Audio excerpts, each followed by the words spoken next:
tema de hoy es el bienestar desde la neurociencia y a ustedes entonces en la sesión pasada les hice esta pregunta de qué impedimentos ustedes veían en el diario vivir que no podían mantenerse en el bienestar. Ese es algo bien relevante que al pasar hoy día la presentación, porque eso es lo que nos tenemos que ver, ¿ya? Es tomar esa conciencia cuando estoy cambiando de estado, ¿ya? Entonces vamos a ir viendo ahora aquí cómo ocurre. Partimos de ciertas cosas para ir, porque vamos a poner un poquitito desde la historia también. ¿Ah? Eh, lo más antiguo, aquí vemos la Biblia, ¿no es cierto? ¿Por qué no hago el bien que quiero, sino el mal que no quiero? ¿Ya?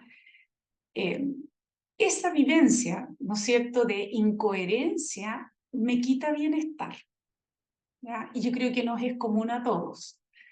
Y por eso es una cita bien significativa. Por otro lado, Santiago Ramón y Cajal, ya que fue un médico e investigador español, fue el que descubrió la neurona. Y desde su intuición, en 1898, tiene esta cita: todo ser humano, si se lo propone, puede ser escultor de su cerebro. ¿Ya? Entonces habla, ¿no es cierto?, la intuición de una modificabilidad. Harto mérito porque estamos hablando, ¿no es cierto?, de hace más de un siglo. Y por otro lado, que vamos a profundizar bastante en Richard Davidson, que él es un médico, psicólogo, doctorado de Harvard, que ahora trabaja en la Universidad de Madison, lleva muchísimos años, y es el que ha estado cuantificando este tema del bienestar, medir la vida emocional, ¿ya?, en la mente y cerebro. Y entonces el que dice que el bienestar es una habilidad que se cultiva, es una habilidad, dice él, como que modifica las definiciones habituales. Y aquí yo quise poner, porque también preparando me sorprendí de la genialidad de este Santiago Ramón y Cajal, que este es su dibujo de las astrocitas del hipocampo. ¿Ya? Entonces, es muy interesante porque él parte entonces identificando a las neuronas y, contrario a las creencias de la época, se da cuenta que las neuronas están separadas, ¿ya? Son entidades separadas. Entonces, pero sí dicen que ellas están interconectadas para producir, ¿no es cierto?, el sistema nervioso de todo el cuerpo y el cerebro. Eh, entonces, también desde aquí se ve que las neuronas transmiten señales que son químicas y eléctricas, ¿ya? Entonces, de ahí va a empezar todo el estudio del bienestar, ¿ya? Para que haya una confiabilidad en todos los estudios médicos, es necesario aplicar el método científico. Y eso significa que sea reproducible, ¿no es cierto?, y que se vuelva a los mismos resultados. Y, y eso es lo que se ha logrado, objetivar los resultados. Por otra parte, también es interesante que Max Planck decía que la ciencia se va de funeral tras funeral. Y eso significa que hay nuevos hallazgos, ¿cierto?, nuevas comprensiones, pero si llega una que derriba la anterior, bueno, viene un funeral.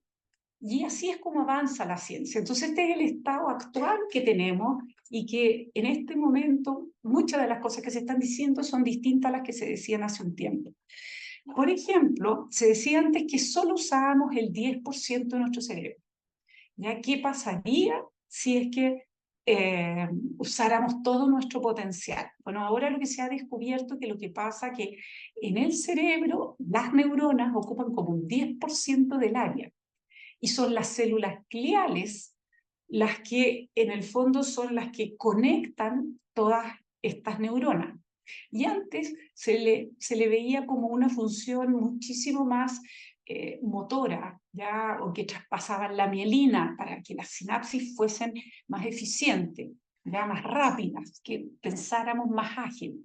Y ahora se han dado cuenta que no, que son relevantes porque además ellas pueden impedir el paso o van a tener que ver un poco con los conceptos como de epigenética que vamos a ver más adelante. ¿Ya? Entonces nosotros aplaudir a esta persona de Santiago Ramón y Cajal y vamos a empezar a ver después también qué tipo de mediciones se hacen en laboratorio para llegar a los resultados que estamos llegando.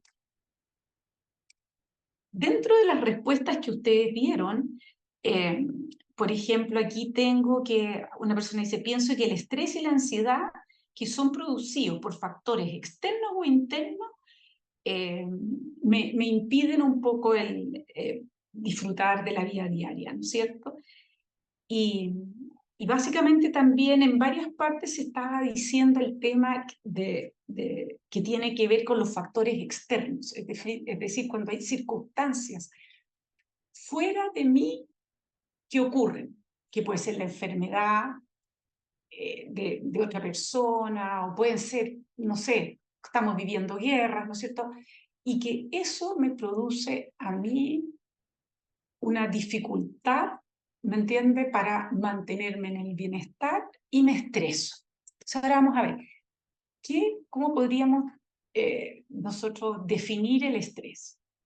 El estrés ocurre con un conjunto de procesos, y como sale respuesta, neuroendocrinas, ¿ya?, inmunológicas, emocionales, que tienen que ver con, ¿no es cierto?, nuestras emociones, nuestros sentimientos, y conductuales, ¿ya? Ahora, es bien importante esto de darse cuenta que es el cuerpo en general el que nos está informando de qué nos está ocurriendo mentalmente. Muchas veces no lo pensamos tanto, porque como que había mucho esfuerzo en diferenciar lo que es mente, lo que es cuerpo, lo que es espiritualidad. Y en realidad todos ellos arman como un tejido, ¿cierto? Y simplemente, por ejemplo, porque me late el corazón, es que yo comprendo de que me estoy poniendo ansiosa, o porque transpiro, ¿no es cierto? O porque me voy a desmayar. Entonces mi cuerpo me está avisando de lo que está ocurriendo en mi mente. Entonces es bien importante hacer esa ancla, ¿ya?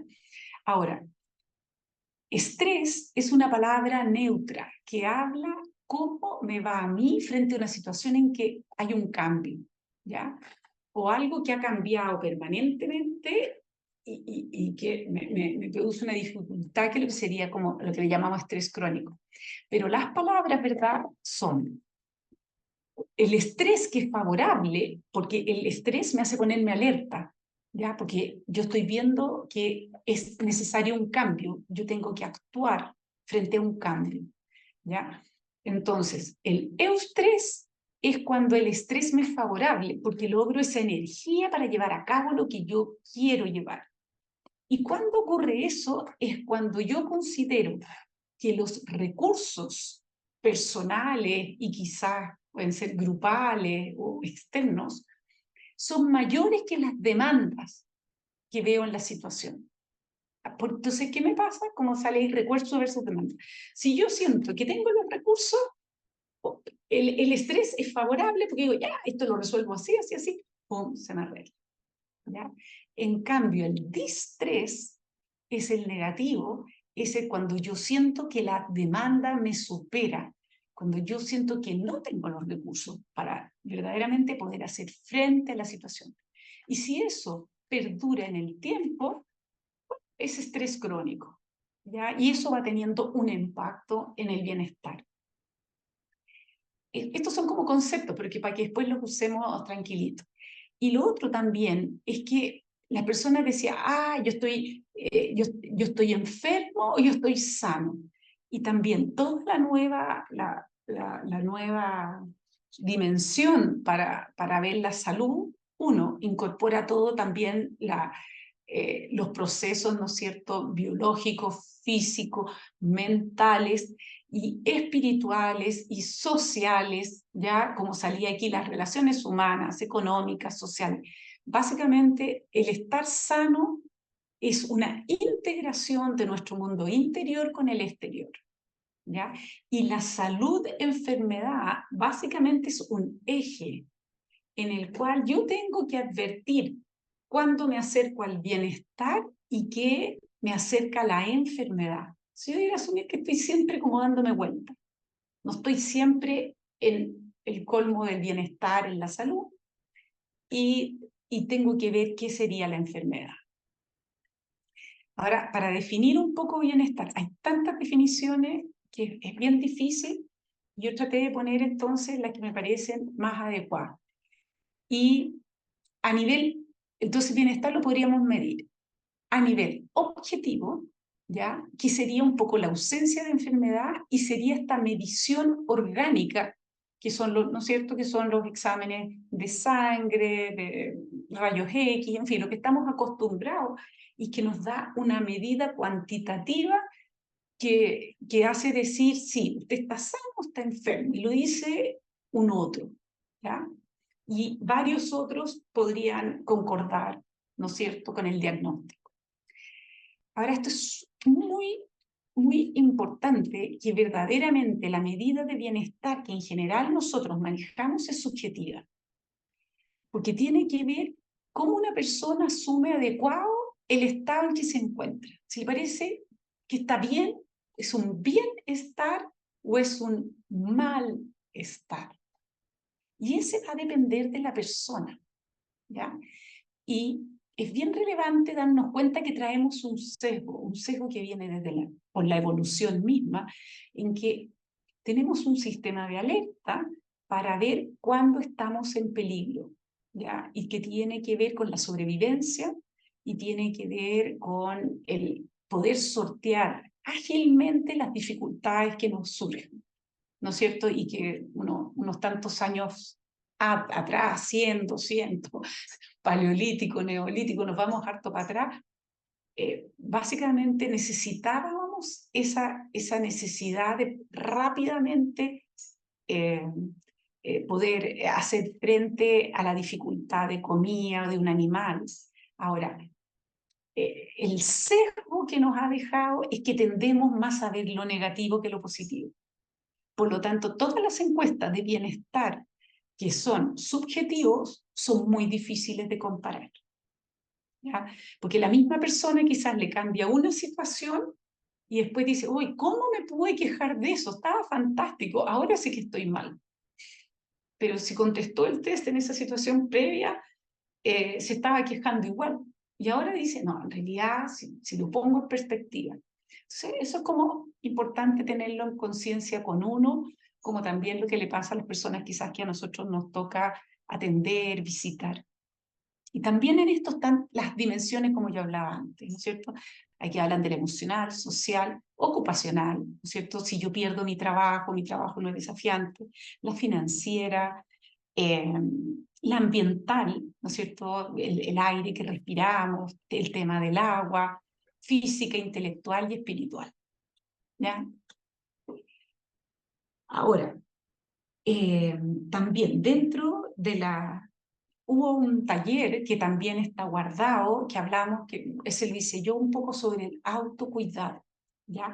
El autocuidado es muy importante porque tiene que ver con cómo yo me hago cargo de mí. Y eso, el autocuidado, yo puedo pensar en cuidarme, pero el autocuidado real se basa en conductas. ¿Qué es lo que yo hago? ¿Ya? ¿Y qué es lo que yo hago? Primero, la más fundamental es erradicar la enfermedad. Si estoy enferma, yo tengo que tener conductas para que recuperar la salud, ¿no es cierto? Si estoy en una enfermedad. Después, necesito conductas que modifiquen los hábitos, mis malos hábitos, malos hábitos alimenticios, de sedentarismo, ¿ya? Y modificar lo que está mal de hábito, aun cuando no tenga, ¿no es cierto?, señales objetivas de exámenes que digan que estoy enferma. Y la cuarta, que es la tercera, la otra es promover salud. Entonces, ¿y qué es todo el enfoque que vamos a ver hoy de bienestar actualmente desde la neurociencia? Que es cómo, cómo tenemos que visualizar y cómo después tenemos que actuar para mejorar nuestra calidad de vida y por lo tanto nuestro bienestar. Y el bienestar, por ejemplo, de todos los que nos acompañan. Ahora, algo que es bien importante para darnos cuenta es que nosotras, la misma persona, y el concepto de burnout, que primero estaba asociado muy a lo laboral, ahora se habla del burnout familiar, en fin, ya, se ha ampliado su espectro, ¿ya? Pero el tema del burnout se contrapone con engagement. Perdón que lo use, esquemarse por trabajo en la traducción en español, y esta otra, la verdad es que es mucho más que compromiso, entonces en general no se traduce. Pero lo interesante es saber que el burnout surgió del estudio de enfermeras, ¿ya? Lo partió estudiando una psicóloga en Stanford, la Christine Maslach. ¿Por qué le pasa a las enfermeras? Y en este sentido es muy importante darse cuenta de qué modo nosotros estamos efectuando el trabajo que hacemos y también cómo nos estamos vinculando con las personas, ¿ya? Eh, Porque en trabajos de servicio ocurre esto, ¿ya? Y particularmente también hay estudios que ha hecho esa misma investigadora con las personas que están en las ONG, también en los colegios, también con los directores y los profesores, que las tasas de burnout son altas, ¿ya? Entonces, ¿qué es lo que pasa? Si yo estoy en un trabajo que me gusta o con un proyecto de vida que me gusta, lo que tiende, si yo estoy saludable, es, siento energía física y energía psíquica, mental para trabajar, me involucro, me dedico, hago cosas, aprendo, me gusta aprender, me gusta comprender las relaciones entre las cosas. Y la otra cosa que me pasa es que el tiempo pasa volando. Fluyo, digo, "Ah, pasó una hora, pasó 2 horas, pasó el día, ¿ya?". Y esos son indicadores, son marcadores de que yo en verdad estoy teniendo una relación con mi trabajo, lo que yo me dedico, que está muy valiosa, ¿ya? Está operando muy bien. Pero me puede pasar, y eso es importante nosotros ir viendo cuando yo pierdo bienestar, ¿qué me pasa? Y empieza a ocurrir cuando yo me agoto, me siento agotado, física y psíquicamente. El otro tema que es bien importante, y por eso se lo digo, porque uno dice, no, ¿cómo va a ser? El segundo es la despersonalización o el cinismo. Y eso pasa cuando, o con las personas que yo trabajo, o las personas a las cuales me dedico, ¿ya? Eh, las empiezo un poco a ningunear, las empiezo un poquitito a cosificar, empiezo pierde esa dimensión humana, digna, que él es un otro igual que yo, a decir, no, no sé, es que todos son flojos, que todos son tontos, es que la verdad que aquí no se puede cortar nada, ¿qué le vamos a pedir? Empezamos con ese tipo de pensamiento y de conducta, ¿ya? Y básicamente también eso lo que hace es que deteriora mucho la calidad de relaciones con todas las personas. ¿Y qué me va pasando después de eso? En la medida en que voy sintiendo de que todo esto no vale la pena, porque empiezo a devaluar a las personas que están involucradas conmigo en el trabajo, con tanto agotamiento me vuelvo ineficaz. Y después, por supuesto, la autoestima se me va al suelo, pero me viene la depresión. ¿Y qué significa eso? Que yo digo, bueno, y yo que pensé que era buena para esto. Ya, eso uno lo escucha harto. Y yo que creí que para esto era bueno. O sea, ¿para qué estudié esto si la verdad me superó? No puedo. Entonces es interesante esto de ver que nosotros transitamos entre la salud y la enfermedad y que el modo de permanecer en la salud, en el bienestar, es el autocuidado, ¿ya? La única manera de verdaderamente velar por el bienestar es nuestro autocuidado, es lo que nosotros podemos hacer. Se fijan que de repente hay circunstancias que son exteriores a nosotros que no podemos modificarla. Una pandemia no la podemos modificar, una guerra no la podemos modificar. A veces situaciones económicas que tampoco podemos. ¿Dónde está nuestro trabajo? En ver qué actitud hacia nosotros mismos, hacia la vida y hacia otros estamos desarrollando. Ahora, esto también tiene que ver qué mecanismo nos da el cuerpo, ¿ya? Cuando estamos en situación de pérdida de bienestar, ¿ya? Y es cuando viene el estrés o el estrés crónico, que es considerado, por ejemplo, cuando Richard Davidson empezó a trabajar en todo esto, él quería ver qué producía este estrés, por qué las personas, porque habían personas que eran más resilientes que otras, cómo le funcionaba el cerebro para que una persona fuese más resiliente que otra, ¿ya? Para tratar de fomentar este tema. Entonces, ¿qué es lo que nos pasa? ¿Dónde nos empezamos a enfermar? Es cuando se empieza a gatillar nuestro sistema nervioso autónomo, ¿ya? Nuestro sistema nervioso autónomo es involuntario y cuando yo verdaderamente me siento vulnerable, siento una amenaza, el sistema nervioso autónomo está formado por la cadena simpática y parasimpática.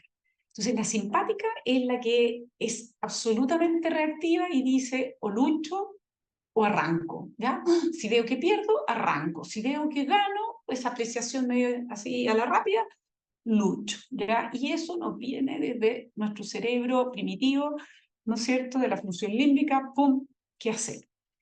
Ahora, les menciono a esta persona porque Stephen Porges trabaja el nervio vago. El nervio vago es el gran protagonista del sistema nervioso autónomo. Nos recorre todo el cuerpo, ¿ya? Y él descubrió, que es muy importante porque esto va explicando por qué la relevancia del apego.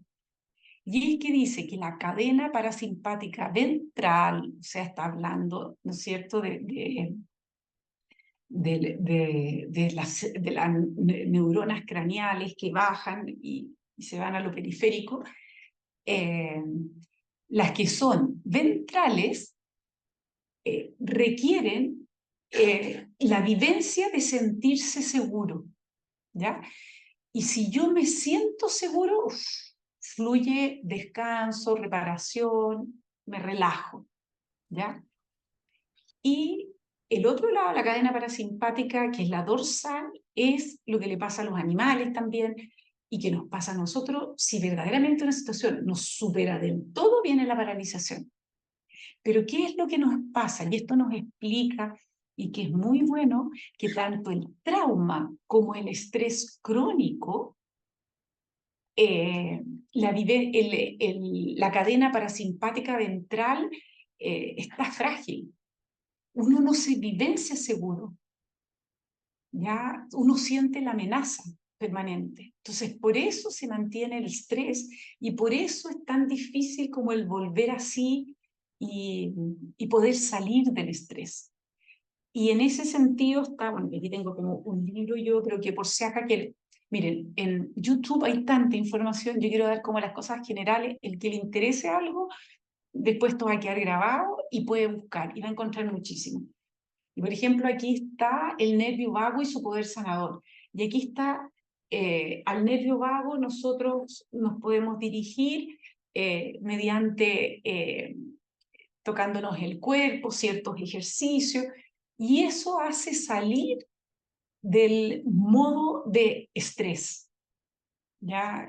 También moviendo los glóbulos oculares, el MDR, en fin, hay harto de qué profundizar en eso, pero es importante saber que tenemos esos recursos para darnos cuenta de que si o por un trauma o por ciertas circunstancias que a veces vienen de la realidad externa que ustedes me mencionaban, que muchas veces como que descentraba, básicamente uno estaba tan bien y pasa algo y ¡oh! ¿Ya?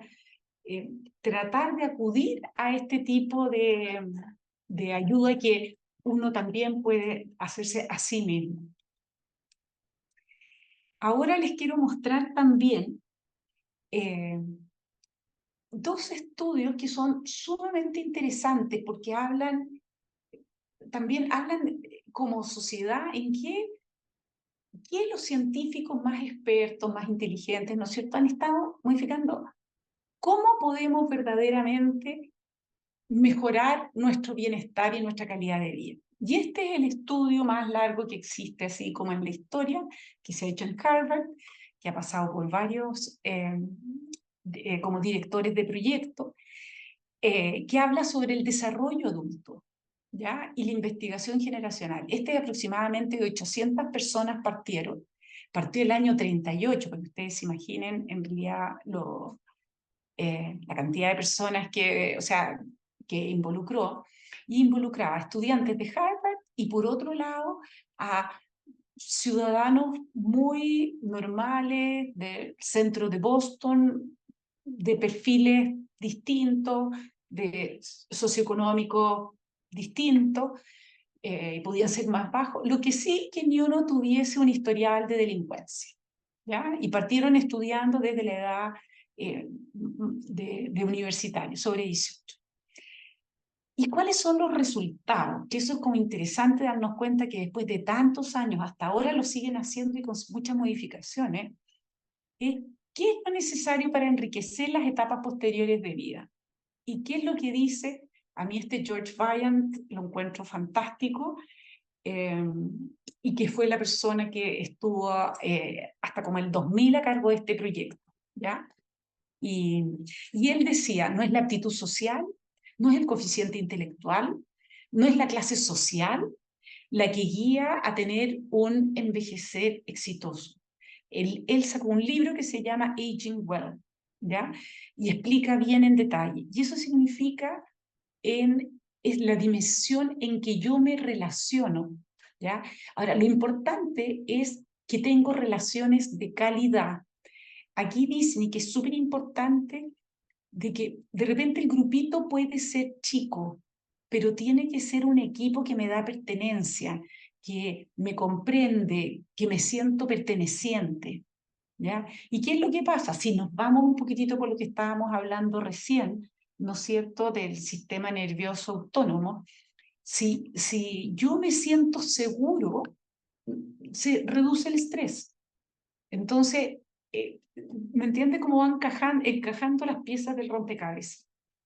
Y la otra cosa que dijo que era súper importante para el buen envejecimiento es el uso de mecanismos de defensa maduros, o si no, podríamos llamar de estrategias de afrontamiento también más maduras. La negación, la reactividad, todos los sistemas menores, que no me quiero meter en palabras tan psicológicas, ¿ya? Pero si yo estoy muy reactivo o simplemente no quiero ver la realidad, las relaciones se debilitan.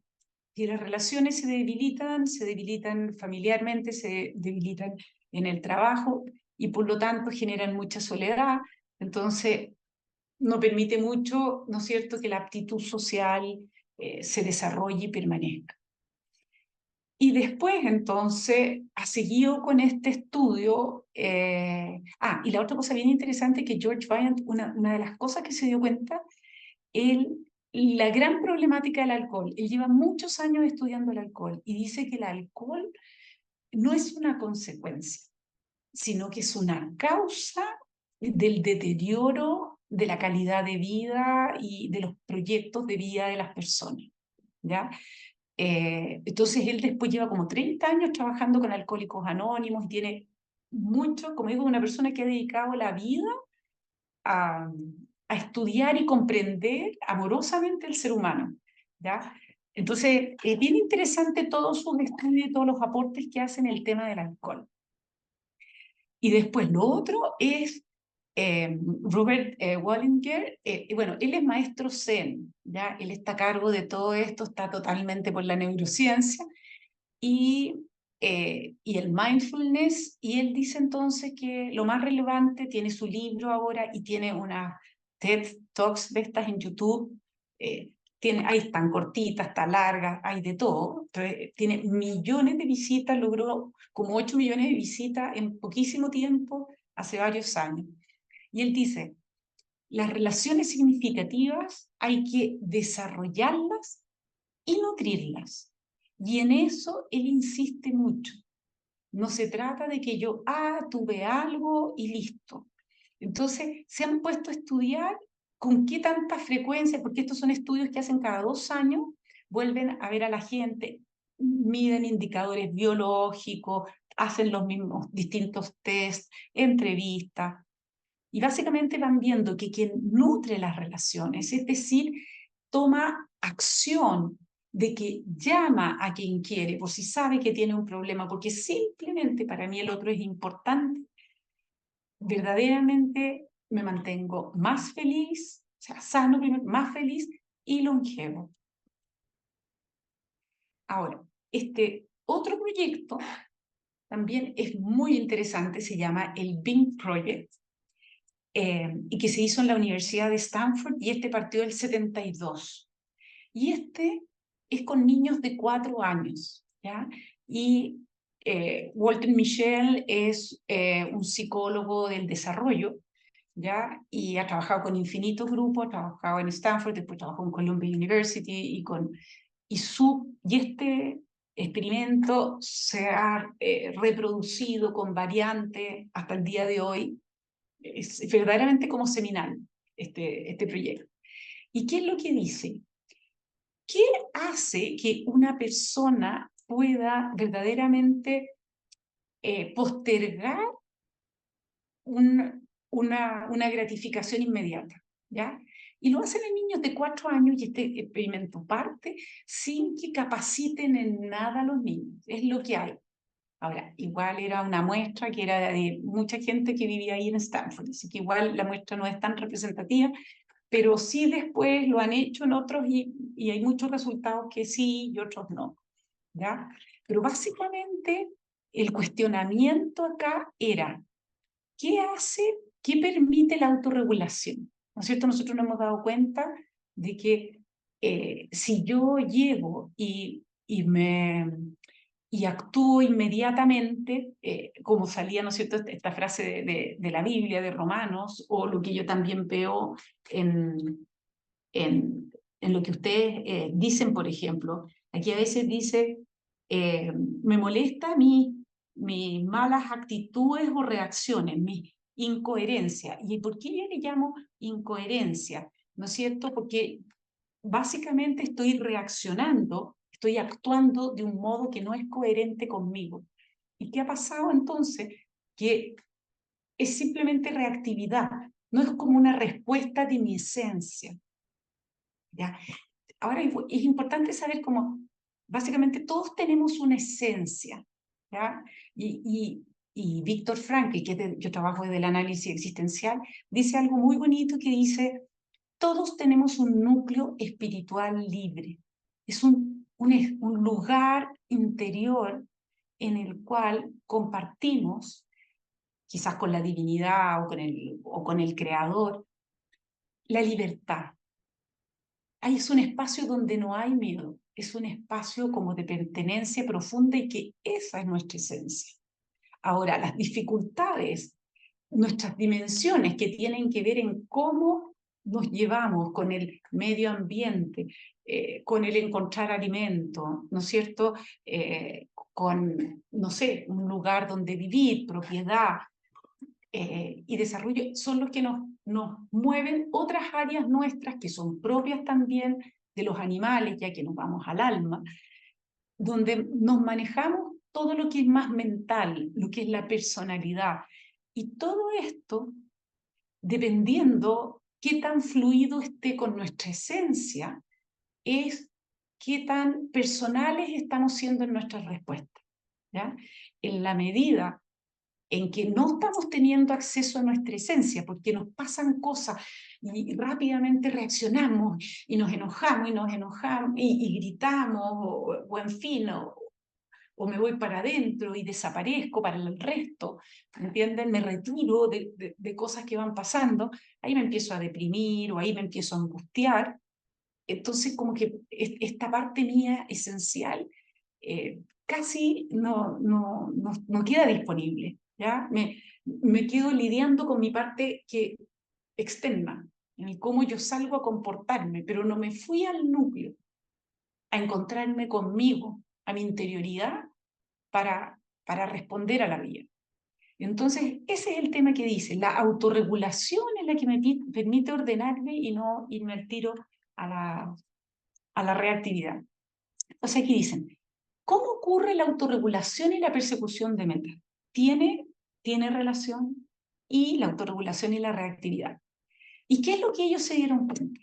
Y hablaron entonces que existen dos sistemas. Bueno, y esto después ha sido todo medido con sistemas que los vamos a conversar un poquitito más después para detallarlo, pero que son propios de la neurociencia, ya que tiene que ver con los electroencefalogramas, las resonancias magnéticas, los TAC, en fin, después les voy a leer un poquitito los distintos que hay.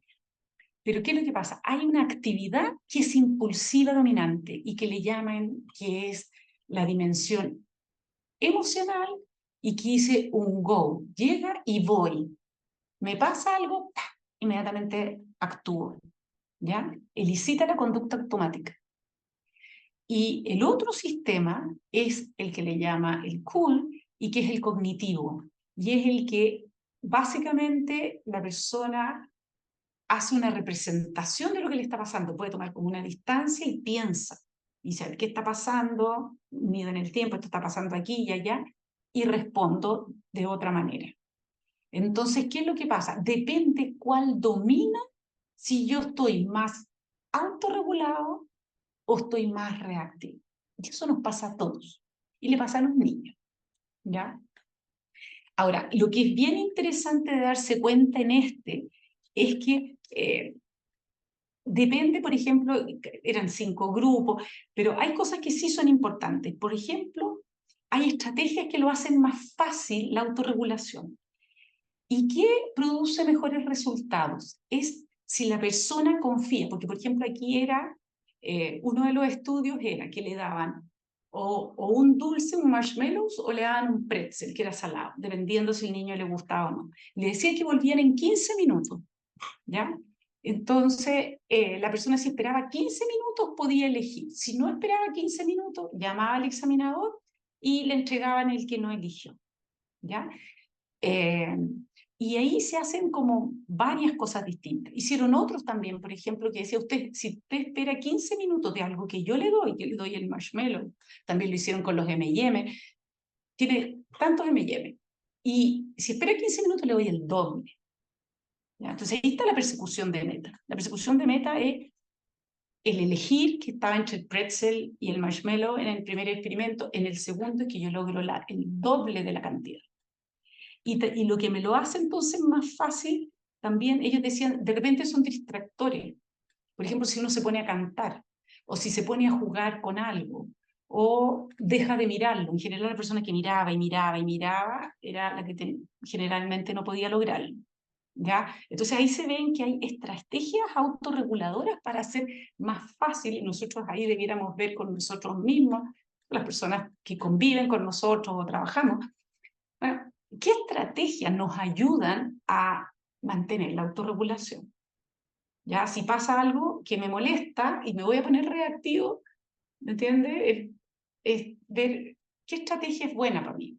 Simultáneamente que estaban pasando todas estas cosas, después aparece otro investigador, otro neurocientífico en la Universidad de Nueva York, y que habla de esto, de que hay, también dice, dos caminos para el miedo, o también podríamos llamar la reactividad, ¿no es cierto? Entonces me llega un estímulo que es emocional, porque yo siento una vulnerabilidad, ¿ya? La vulnerabilidad yo la siento emocionalmente, ¿ya? Entonces, o bien pasa del tálamo derecho a la amígdala, y esa es lo que le llamamos la reactividad, o hay un circuito que son centésimas como de segundo, no es que sea tanto, pero que va a la corteza cerebral, ¿ya? Y pasa por el hipocampo. Y esta es más lenta, pero verdaderamente va más orientada a mis metas, ¿ya? Entonces, para que vean ustedes cómo distintas investigaciones en distintas universidades, con distintos propósitos, todo va anclando. ¿Y qué llegamos ahora? ¿Ya? Con todo esto que estábamos viendo recién, es que tenemos lo que se ha descubierto a través déjenme aquí decirles, porque aquí lo tengo un poquitito anotado, de todo el estudio de objetivar el cerebro, ¿no es cierto? Todos los investigadores en neurociencia están utilizando los electroencefalogramas para medir las ondas, que siempre se hizo, por ejemplo, para ver, ¿no es cierto?, las fases del sueño, pero también mira, ¿no es cierto?, qué electricidad hay en el córtex para ver un poco el cambio de voltaje, ¿ya? Y es muy bueno el electroencefalograma para medir los tiempos y un poquitito como las zonas. Después, el magnetoencefalograma mide los campos magnéticos donde se localizan las cosas, mucho mejor en las zonas cerebrales. El TAC mide como la anatomía del cerebro y tira como haces de rayos X en distintos ángulos y ahí se forma entonces el 3D. Pero ¿qué es lo que pasa? Que ahí ya estamos metiendo radioactividad, entonces ahí ya tenemos cierto perjuicio a la persona, no se puede utilizar tan libremente. La resonancia magnética funciona mejor porque son ondas electromagnéticas, así que esa no produce mucho daño, pero los equipos son ultra caros, ¿ya? Y creo que en Chile, no sé, al 4, o sea, ahí hay un problema, ¿ya? Después la resonancia magnética funcional mide la actividad y la estructura en tiempo real también. Y el otro es el TEP, que también a uno le dan glucosa, ¿no es cierto? Y un marcador radiactivo, y ahí se ven entonces los positrones con luz, porque se fijan, lo importante es ver dónde y ver la actividad, es ver qué conexión hay. Y por ejemplo, qué sé yo, las ondas gamma conectan mucho más todo el cerebro, por lo tanto nuestra respuesta también la intuición produce mejor y todo si yo estoy serena y todo en mí, ¿ya? Bueno, con todos estos estudios que hay ahora, ¿quién se han dado cuenta? Que se puede modificar a intención, tal como decía Santiago Ramón y Cajal, la estructura del cerebro, cómo funciona el cerebro. Estructura tiene que ver que una zona crezca más que otra. La función es cómo se comunican. 2, el sistema inmunitario, ¿ya? Y después la regulación epigenética. Y la regulación epigenética tiene que ver con, dependiendo, ¿no es cierto?, cómo, en qué nivel de bienestar estoy haciendo yo, mis genes que traen una vulnerabilidad puede que no se manifiesten. Y eso es lo que se veía un poco con las células gliales también, ¿ya? Entonces, yo viviendo en mayor bienestar, puedo traer una vulnerabilidad genética, pero puede no manifestarse. Y eso en sí unos hallazgos fantásticos, porque antes decían, oh, si mi familia traigo esto, estoy perdido. No, mi autocuidado puede modificar la manifestación de mis vulnerabilidades genéticas, ¿ya? Y en eso hay una cosa que se llaman los telómeros también, en que hablamos entonces de qué nos ayuda a mantener bien todo el código genético y que no se vaya deteriorando. En esto también es como bien interesante que les quería decir de como todo esto es desarrollable y podemos modificar la estructura, la función del cerebro, esto se está llevando también a la educación, ¿ya? Entonces, ¿qué es lo que pasa? Para desarrollar la autorregulación, nuestra autorregulación, requerimos disciplina, ¿ya? Entonces aquí sale un poco que es como la conclusión de los estudios de Walter Mischel y de todos sus alumnos y de todas las personas que han continuado con su investigación, que la persecución de metas se logra con la voluntad, y no es cierto que es de donde interactúan estos dos tipos de procesamiento, ¿no es cierto?, que hablaban el cool y el hot, que le llamaban. Y nosotros podemos ir modificando para tender más a la autorregulación. Y aquí dice entonces qué hábito, ¿ya? Irme bien en detalle, pero el primero es la compostura, entonces el manejo de la ira y, ¿no es cierto?, también acá lo como que se llamaba en tener el poder esperar, ¿ya?, por un bien mayor. ¿Y qué logro yo con eso? Ser más íntegro, ¿ya? Lo otro también tiene que ver con el encouragement, con el promover las habilidades prosociales como son la bondad, el cuidado por el otro y la ayuda, el altruismo. ¿Y qué logramos con esto? Logramos una sociedad en que hay más interdependencia, más optimismo y más gratitud, más agradecimiento, porque estamos todos ayudando, ¿no es cierto? La asertividad. Yo con la autorregulación puedo prevenir el bullying, ¿ya? Y también establezco los límites, pero para eso necesito asertividad. Y para eso necesito yo respetarme y respetar a otro. Entonces es muy interesante porque hay programas que van ya, que se pueden ir desarrollando a nivel infantil y adolescente, porque esto es un desarrollo que podemos modificar verdaderamente eh, el qué y el cómo de nuestra vida a través del cerebro, ¿ya? Entonces, bueno, la empatía, eh, el, la cooperación, ¿no es cierto? Y también lo otro que dice es el tomar conciencia de las consecuencias de los errores, la responsabilidad. Bueno, nosotros vemos que esto en general no está de moda, la disciplina no está de moda, pero por Dios que la necesitamos. Y se necesita en la familia, se necesita en las escuelas, y así es. Ahora, estábamos en mindfulness y yo les hablé al principio de este Richard Davidson. Él tiene entonces en la Universidad de Madison este centro de Healthy Minds y tiene una app en el celular que después yo se la podría mostrar, que es gratuita, en la cual le van dando a uno pautas para ir haciendo su vida más saludable desde el mindfulness, ¿ya? Y a él se le llama el padre de la neurociencia contemplativa, porque en realidad en conversaciones con el Dalai Lama, modificó que antes, como le digo, estaba un poco en la resiliencia y viendo por qué unas personas se deprimen o les viene angustia, y pasó a tratar de medir el impacto de la gratitud y la compasión, ¿ya? A nivel de conducta en la salud mental y en la emocionalidad y cerebral en el término, ¿no es cierto?, de las estructuras y funciones que estábamos viendo en el cerebro. ¿Y qué dicen ellos de sus resultados? ¿Verdad? Que dicen que, por ejemplo, en la meditación contemplativa, si solamente durante 2 semanas, 30 minutos diarios, yo trabajo en esto, se fortalecen circuitos para la cognición social y la regulación emocional. ¿Y qué pasa con esto? Bueno, y fortalece entonces el sistema de las recompensas de la dopamina, ¿ya? Pero ¿qué es lo que se necesita? Se necesita constancia, se necesita disciplina.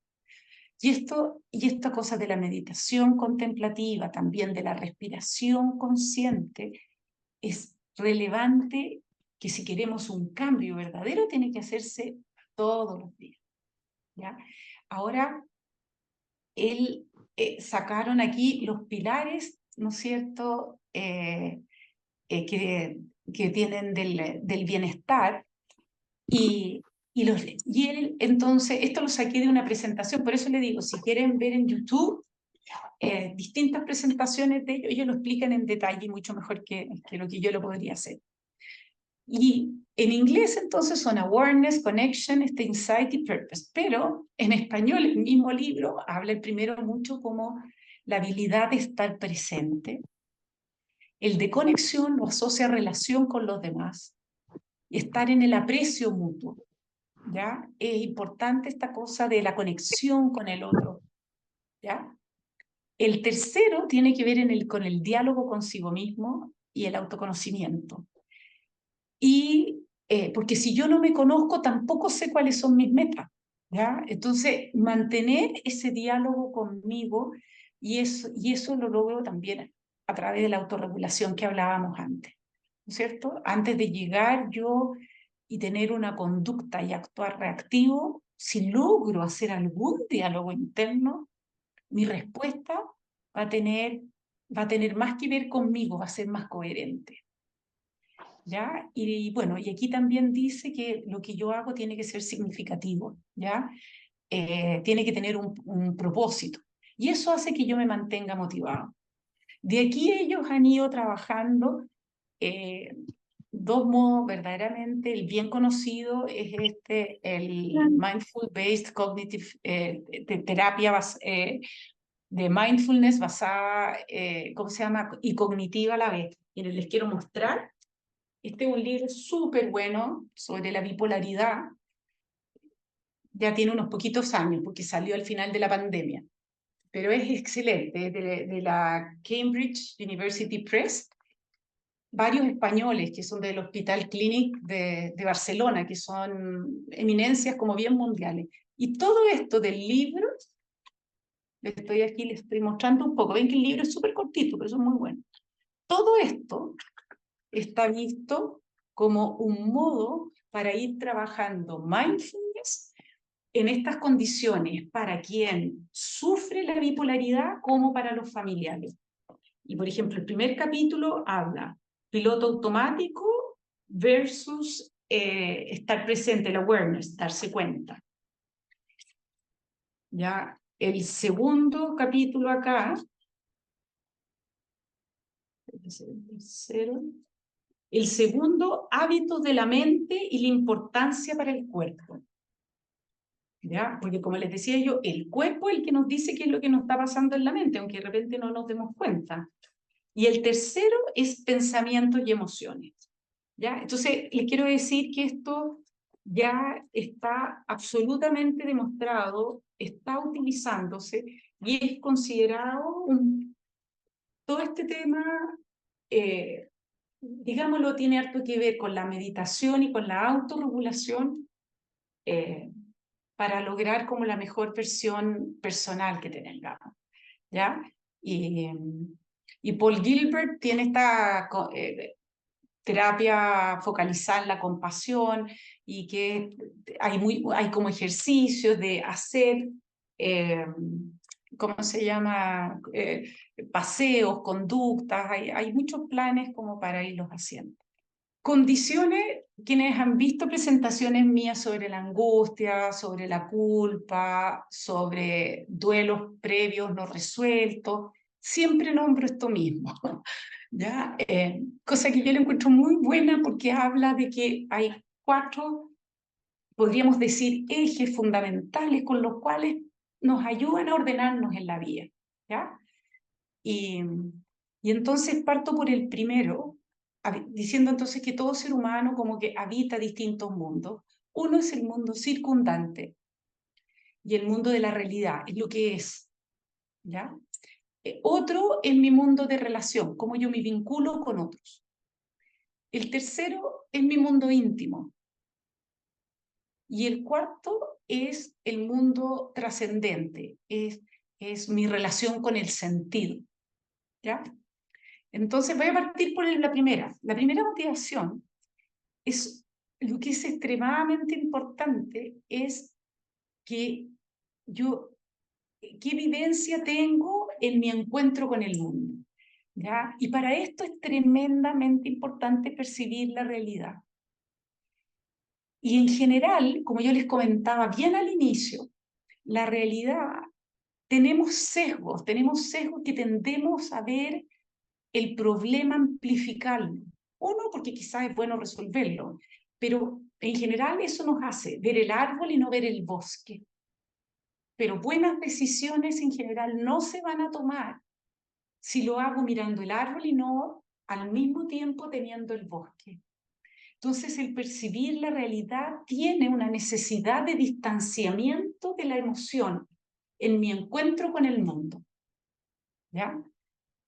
Y eso es tremendamente importante. Entonces, es como, por decirles, yo cuando estoy en una situación, por ejemplo, en que me siento agobiada, o me siento estresado, ya me siento demandado, o me siento como vulnerable, es tratar de distanciarme, ¿no es cierto? Ocupar el cool sistema, como decía el experimento de Walter Mischel, ¿no es cierto? Y tomo cierta distancia para ver, bueno, ¿es de verdad lo que, esta angustia que yo tengo, tiene sentido? ¿La realidad que yo estoy viendo es verdaderamente la realidad? ¿La estoy amplificando? ¿Estoy minimizando aspectos que son relevantes? Yo aquí tengo que ver aspectos de contexto, ¿no es cierto? En la realidad yo estoy hablando de la naturaleza, estoy hablando de todos los factores ambientales. ¿Se acuerdan cuando estábamos viendo esta cosa del bienestar y las 8 dimensiones? La realidad involucra todo lo que tiene que ver conmigo, en mi mundo circundante. Entonces, es como esa duda constructiva. ¿Será que lo que yo estoy viendo es de verdad así?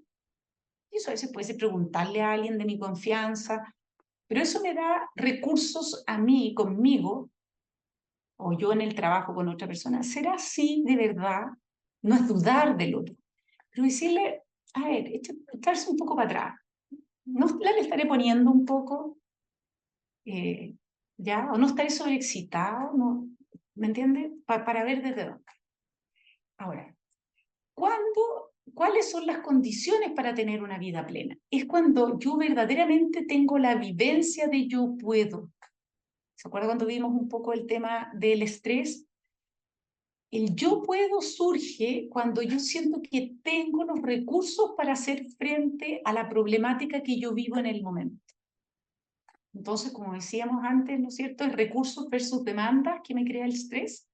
Si yo tengo la vivencia de recursos míos y por otro lado las demandas corresponden a la realidad, si yo vivencio que yo puedo, entonces, ¿qué es lo que me pasa? Me surge la confianza, ¿ya? Y yo siento que puedo.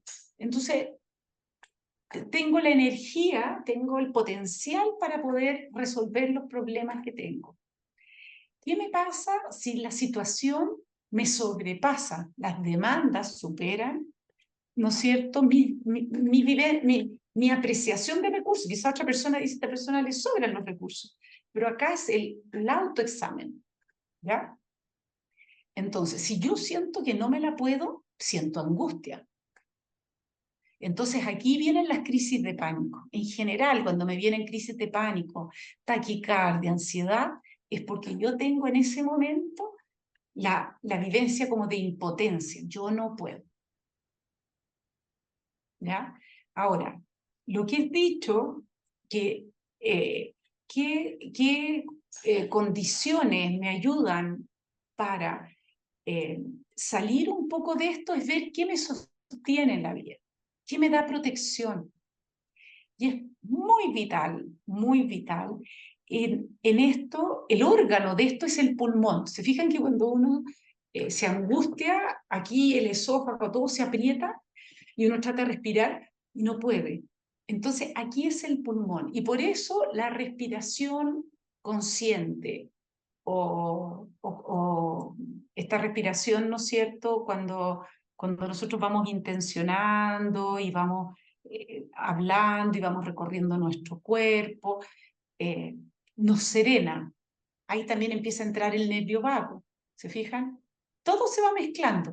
¿Y por qué? Porque el nervio vago es, ¿no es cierto?, nuestro sistema nervioso autónomo que tiene que venir a rescatarnos, para ver si tenemos que luchar, cómo nos defendemos frente a las amenazas. ¿Ya? Entonces, el respirar profundo, eso ayuda a tener esa vivencia de confianza que decía Stephen Porges, que les dije antes, ¿ya? De esa dimensión del sistema nervioso parasimpático, ¿ya? Entonces, eso es bien importante, respirar profundamente, hacer espacio interior, porque en general, cuando yo siento que yo no puedo, es como que le tengo que adentro no hay nada, ¿ya? Entonces yo no puedo. Pero cuando yo siento la respiración profunda, cuando tengo acceso a esa esencia mía que les comentaba antes, no, yo siento peso, Cuando yo respiro profundamente y extiendo mi diafragma, yo noto la solidez en mí. Me siento lleno, ¿ya? Entonces, desde ahí estoy en un mejor lugar para lograr esta autorregulación y salir de la reactividad y poder sopesar qué es lo que puedo y qué es lo que no puedo. ¿Ya? No significa que después de hacer esto voy a creer que lo puedo hacer todo, pero voy a estar más en la realidad. ¿Ya? Esa es la primera motivación. La segunda motivación es súper importante porque tiene que ver como con la vinculación.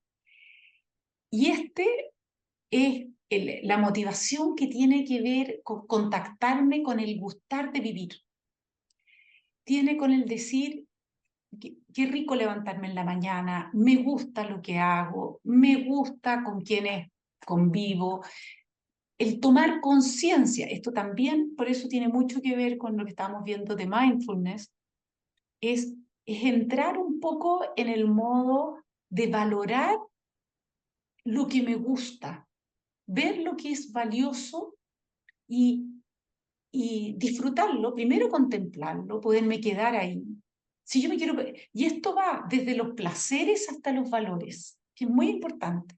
Entonces, desde los placeres, si me gusta un cafecito rico, me preparo un cafecito que me gusta. Si me gusta el té de hierba, me doy esos espacios para mí, para sentir que me gusta vivir. Si me gusta leer, si me gusta, me relaciono con la naturaleza, me puedo relacionar con las mascotas, con las personas, con Dios, con todo. Con qué yo estoy vinculado en la vida. ¿Ya? ¿Y qué es lo que pasa? Que si yo saco mis sumas y mis restas y me doy cuenta que siento que mi vida es buena, disfruto de vivir. Disfruto de vivir. Y si yo encuentro que mi vida es buena y además veo en la vida en general que hay valores que vale la pena vivir, logro el coraje. ¿Me entienden? Se me junta la primera y la segunda motivación y yo digo, yo puedo hacer algo. ¿Y qué quiero hacer? Quiero hacer eso donde yo encuentro que es valioso. Entonces me acerco a lo valioso. Nuevamente, lo relevante no es pensar, es actuar. Miren, neurocientíficos que trabajan en el neurofeedback, por ejemplo, hay varios que nos dicen ciertas informaciones. Nos dicen que diariamente nosotros tenemos como 60.000 pensamientos, dicen entre 60 y 70, de los cuales dicen, en general, midiendo estas ondas, ya que las alfas son las más depresivas o ansiosas, midiéndolas esas, dicen casi el 80% de los pensamientos que tenemos son negativos. Dicen además que como que el 90% de los pensamientos del día de hoy son los mismos que ayer. Entonces, rumiamos las mismas quejas, problemáticas, día tras día. Si hacemos eso, no estamos introduciendo cambio. También dicen, y eso lo dice Richard Davidson, de que en todas estas medidas que ellos hacen, y bueno, hicieron unos test que le dicen, ya, usted está haciendo algo, ¿ya? ¿Qué está haciendo? Oh, ¿ya? ¿Y en qué está pensando? Y decían que como un 46% del tiempo las personas están pensando en otra cosa mientras hacen algo. Y que eso sube como un 90% cuando uno maneja. O sea, cuando uno maneja no está pensando cualquier cosa. Pero si yo estoy lavando los platos, en vez de estar valorando que me está quedando limpiecito el plato, que después va a quedar todo limpio, ando quizás en la queja de, oh, que tengo pendiente esto y esto lo tengo que hacer rápido, ¿ya? Entonces también mi modo de vivenciar la vida, mi elección de cómo vivo cada momento, hace la diferencia en mi bienestar. Y eso lo da el percibir la realidad que estábamos viendo antes. El darme cuenta, porque también si siento que tengo una cantidad de cosas pendientes, también me empiezo al tiro a angustiar, ¿Por qué? Porque no puedo con todas las cosas que tengo tantos compromisos, no hago nada bien, ya, y empiezo con ese monólogo autodestructivo que no necesito que otra persona me descalifique, porque yo me autodescalifico tremendamente. Si decido, ¿ya? Si decido seguir por ese camino, por eso la autorregulación es tan importante. Ahora, ¿qué pasa con la segunda motivación? Si yo no me acerco a lo valioso, si no soy capaz de contactarme con algún placercito culpable del chocolatito, de esto, y disfrutarlo, porque un chocolate me da lo mismo, ando pensando en otra cosa. Si no vivo en el momento, no gusto de vivir lo que me gusta, mis placercitos, ¿ya? Y no me conmueven los valores que veo que me parecen relevantes, me voy distanciando y me voy retirando de la vida. ¿Y qué va pasando eso? Voy cayendo en los rasgos depresivos. ¿Y qué le pasa a quien está depresivo? Se victimiza.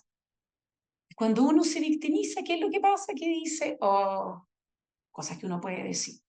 Pues yo puedo decir, la vida de otros es muy buena, pero la mía no.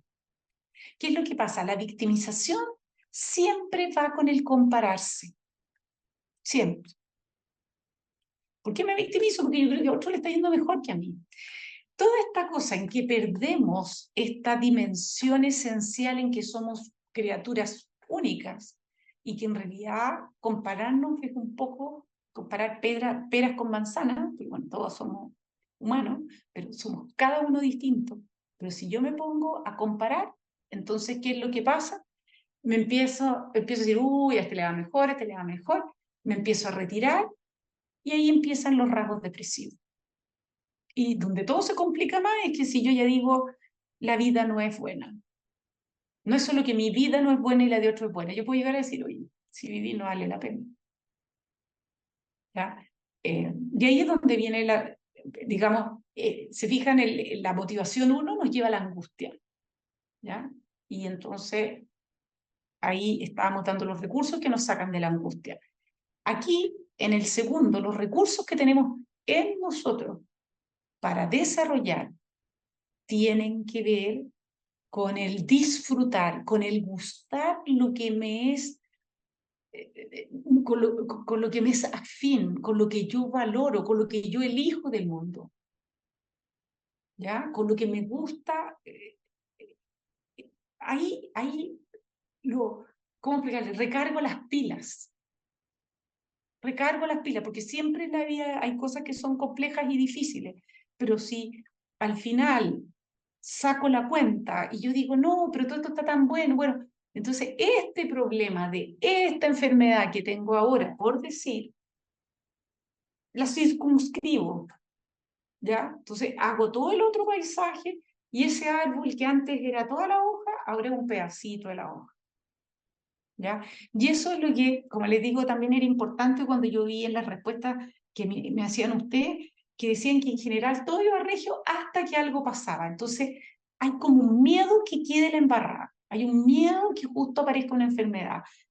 Pero Khalil Gibran decía que el miedo a la necesidad es peor que la necesidad misma, porque si no vivimos en necesidad, vivir en miedo es vivir en necesidad, porque es como, no puedo, no me la puedo. Ese es el miedo. ¿Ya? Va a llegar algo que yo no voy a poder manejar, pero empiezo a sufrir desde hoy y quizá en este momento en mi vida no tengo nada de eso.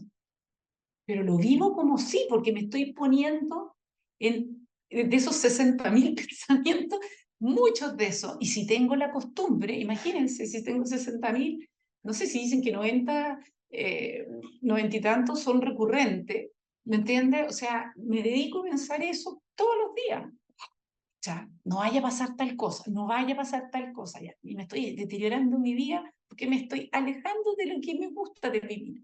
Y me estoy acercando a fantasías, ¿ya?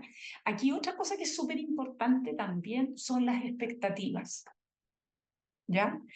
Eh, Hay una fórmula que yo así, no sé si alguna vez la vi y todo, pero depresión es igual expectativas menos realidad. Si yo me hago una expectativa que voy a ir a ver una película que es fantástica porque todo el mundo me la recomendó, o porque voy a un restaurante, o compro un libro que todos dicen es fantástico, hay una probabilidad que después yo cuando lo leo me hice tanta expectativa que digo, bueno, pero no es tan bueno. Quizá ese mismo libro nadie me hubiera dicho, nadie hubiera dicho es fantástico, porque la expectativa modifica mi relación con el mundo. Entonces, ¿qué es lo que pasa? La expectativa es lo que nos saca de la primera motivación, que es la realidad, lo que el mundo es. Por eso la depresión es la expectativa menos la realidad. Yo esperaría que me contrataran para unos trabajos fantásticos.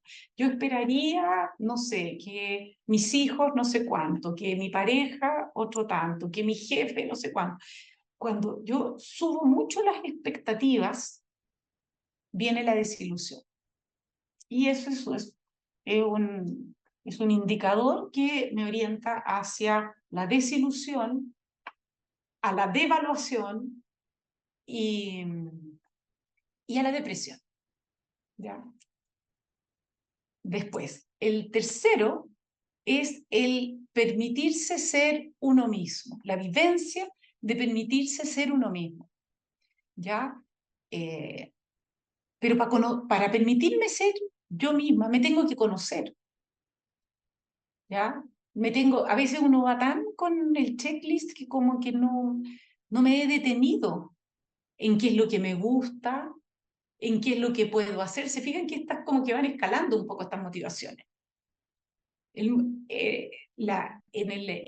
Mi mundo íntimo, cuando yo me conozco en profundidad, en general sé cuándo estoy traspasando, cuando alguien ha traspasado un límite o yo he traspasado un límite. ¿Ya? Ahora, en esta es tremendamente importante el, el vivir eh, básicamente como tratarme yo con aprecio. Como hablaba yo de repente, este monólogo autodestructivo mío, que puede venir que lo escuché en alguna parte y que yo lo internalicé, o simplemente yo soy muy perfeccionista y tiendo a encontrarme el defecto y me lo saco en cara. Eso me dificulta lograr una buena autoestima, me dificulta quererme y aceptarme, ya encontrar el valor interno en mí, porque me ando devaluando todo el rato, ¿ya? Entonces, por eso es bien importante, y esto es importante con uno mismo, pero simétricamente con otros. El ser considerado con otros y ser considerado conmigo, ¿ya? El tratarme con justicia a mí y tratar con justicia a otros, ¿ya? No, yo no puedo quedar haciendo todo lo que es desagradable y todo, yo lo puedo considerar injusto. Entonces, ¿yo qué? Yo debiera poner un límite. Yo debiera decir, oye, yo creo que esto hoy día no corresponde. Yo he hecho esto, creo que esto ahora le corresponde a otra persona. Sin enojarme, de una manera considerada, basada en la realidad, y que es un valor verdadero el, el que hay que compartir, ¿no es cierto?, las responsabilidades. Entonces esto es bien importante porque si yo no logro conocerme, si yo no logro poner los límites para que, por ejemplo, que me hagan bullying, como vivimos, ¿no es cierto?, en las habilidades a desarrollar para la disciplina, yo tengo que poner los límites. En general, mis límites los conozco cuando han sido un poco transgredidos, porque ahí estoy y me doy cuenta que me dolió. Si no, ni conozco el límite, pero me dolió, ya. Entonces, algo se traspasó. Y yo de repente, si me doy cuenta que le estoy diciendo algo a otra persona y esta otra persona está quedando sentida, uy, traspasé su límite. Entonces, esto tiene que ver el mundo íntimo, ¿ya? Y básicamente es muy importante encontrar el valor en mí y el valor en el mundo, porque eso es lo que me permite elegir. Aquí, si yo me conozco, yo conozco el mundo, sé que es valioso para mí, me permite elegir. Y eso es lo verdaderamente importante de esta motivación. Y esto es un aprendizaje, bueno, todos estos son aprendizajes diarios, nos tenemos que ir como sopesando, ¿ya? Y elegir significa como elegir con el mayor grado de libertad posible, ¿ya? No, ya voy a hacer esto porque todos quieren, voy a hacer esto porque, bueno, dicen que tengo que hacerlo. No, es de acuerdo a mi patrón más profundo, más esencial. Desde mi dimensión espiritual surge esto, ¿ya? Y la autoestima se basa en que yo soy una persona valiosa y que hago cosas valiosas, ¿ya? Si ustedes se fijan en todo esto, va el hacer, no es el mentalizar. La cantidad de pensamientos diarios, eso, lo relevante es qué decido y qué luego actúo en concordancia con lo que elegí en libertad, ¿ya? Y la cuarta motivación tiene que ver con el mundo trascendente. Y este significa como escuchar el llamado. Aquí es cuando yo verdaderamente, aquí es, básicamente es el propósito. Perdón, la otra cosa también de la tercera motivación súper importante es cuando la otra vez hablamos, por ejemplo, en el taller este que hicimos sobre la culpa. Cuando yo me voy conociendo y voy teniendo un registro biográfico de mi vida, me puedo dar cuenta que en algo me equivoqué, en algo quizás transgredí a un otro. Y ahí me surge que me siento como, tengo arrepentimiento, yo estoy arrepentida de haberlo hecho así. Y puedo decir, bueno, ¿qué puedo hacer al respecto? ¿Será momento ahora o no? O algo que me pase en este momento. Entonces, es bien importante, aquí está el sentimiento de arrepentimiento, de culpa, eh, de perdón, ¿ya? Básicamente aquí es extremadamente también el pedir perdón o el otorgar el perdón, la necesidad de yo otorgarle perdón a un otro para poder estar más libre y no andar cargando algo. Todo eso es de la tercera motivación, ¿ya? Y de la cuarta motivación es, bueno, ¿para qué es bueno que yo haya nacido en este mundo? ¿Qué puedo yo verdaderamente aportar acá para que mi vida sea buena? Eso era un poco también lo que George Vaillant hablaba en el proyecto este de Harvard, en muchas entrevistas con las personas, que los que al final eran bien longevos y se mantenían muy activos, eran porque consideraban que su trabajo y su vida era relevante para ellos y para otros. Entonces es encontrar este lugar. Cuando uno trabaja con estudiantes que andan buscando su vocación, a veces dice, ay, que lo que a mí me gusta. Bueno, esta cuarta motivación tiene que ver dónde soy necesario, dónde veo que hay una necesidad que yo, con quien soy, con los valores que tengo, con mis propias características, ese trabajo lo puedo yo hacer y me corresponde. Y eso me da verdaderamente mucha gratificación. Y aquí es donde viene este tema de que tiene que ver con la entrega, el proyecto de vida, sentido. La entrega es gratuita. ¿Y quién entrega? Da el que tiene. Yo me siento lleno, yo me siento llena de, ¿no es cierto? Puede ser de conocimiento, yo puedo muchas cosas, tengo recursos, hay cosas que me gustan, sé quién soy, me doy cuenta dónde es necesario lo que yo he estudiado, lo que yo he aprendido y lo que a mí me gusta hacer, donde yo creo que tengo habilidades. Y eso es muy bonito porque a veces la manipulación es como entrega con elástico. Yo voy a hacer esto, para que me encuentren buena, para que... No, aquí el verdadero logro de la vida plena es cuando es regalo. Es como diciendo, porque cuando yo regalo, yo recibo más. Y eso, Richard Davidson también lo tiene tremendamente medido, de que se modifican, se activan partes del cerebro distintas, ¿me entiendes? El parietal crece, se activa más y básicamente tenemos una mejor calidad de vida. ¿Ya? Entonces, ¿y qué nos aporta? Nos aporta proyectos de vida, nos aporta sentido. Así que esa es la dimensión un poco filosófica, estos mundos que vivimos es filosófico del siglo pasado, y esto otro está todo ya como una implementación metodológica para ir elaborando esto que estábamos nosotros hablando. Y entonces aquí está, un poco hago la asociación, ¿no es cierto?, de los 4 pilares que hablaba también, que le hablaba como de una mente saludable, ¿ya?